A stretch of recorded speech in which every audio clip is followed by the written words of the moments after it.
Huwag ka munang bibili ng sakyan hanggat di mo nakikita to. Halika, pakita ko sa inyo.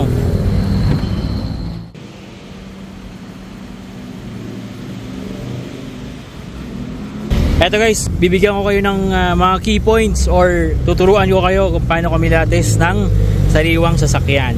So ito, meron tayo rito 2024 na Mitsubishi Mirage G4 GLX. And ito, napakasariwa pa ng mileage, which is 4,000 kilometers pa lang po ito. So talagang in brand new running condition pa po ito. May mga ipapakita ko sa inyo guys para pag kayo yung bibili, at least alam nyo na yung mga titignan para hindi kayo maloko ng ibang mga seller. Kung sa iba man kayo bibili or sa amin, at least alam nyo, di ba, may idea po tayo. Pag binuksan nyo kasi ito, syempre masisilip nyo kung original pa rin ba yung condition ng ilalim ng carpet nya. So ito, may kita nyo naman guys, all original yan. Walang mga bahid ng natuyong putik. Ibig sabihin hindi siya na-involve sa accident, hindi siya na-involve sa flooding. Sariwa, all original yung condition. May mga konting katulad niyan, syempre di may iwasan dahil flooring yan, napapasukan lang konting alikabok. Pero ang original guys na flooring is makikita nyo naman puting-puti pa. So once kasi yan nalubog sa baha, hindi na ganyan yung magiging condition yan. Mag-iiba talaga yung itsura niya, yung amoy ng interior mag-iiba rin. Kahit ilinisan nyo yan, i-detailing nyo yan, meron at matitirang mga signs na na-involved sa flooding. And yung mga ibang mga parts dito sa ilalim kakalawangin pagka nalubog sa baha.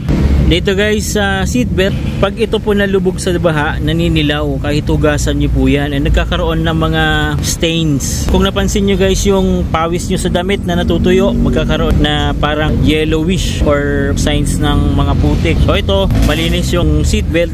Makikita nyo yung production year ng sasakyan. 2023 yung naging production niya, pero 2024 na po ito lumabas. Pagdating naman po dito sa interior, once po kasi na-involved sa flooding or nalubog sa baha yung sasakyan, maaamoy nyo na guys yung interior niya na amoy kulob, amoy iba na. So magbabago na yung amoy niya.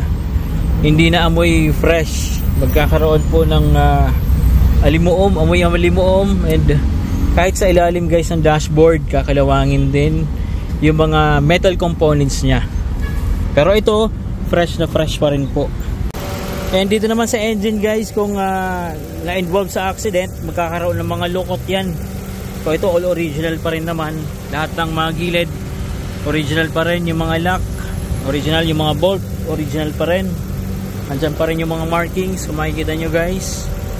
Ayan, original. Kasi once na-involve yan, yung frame yan mababaluktot. And aayusin yan, mag-iiba itsura, mag-iiba ng kulay. So ito all original pa rin. Sana po nakatulong sa inyo. And para naman po sa mga naghahanap ng good as brand new and super tipid sa gas na kotse, eto guys, siguradong malayo ang mararating ng bawat paggas mo. Naka-promo sale po ito for only 518,000. Of course, may bawas pa yan if cash payment. Plus, free na din ang transfer of ownership. Available din po ito for financing and trade-in.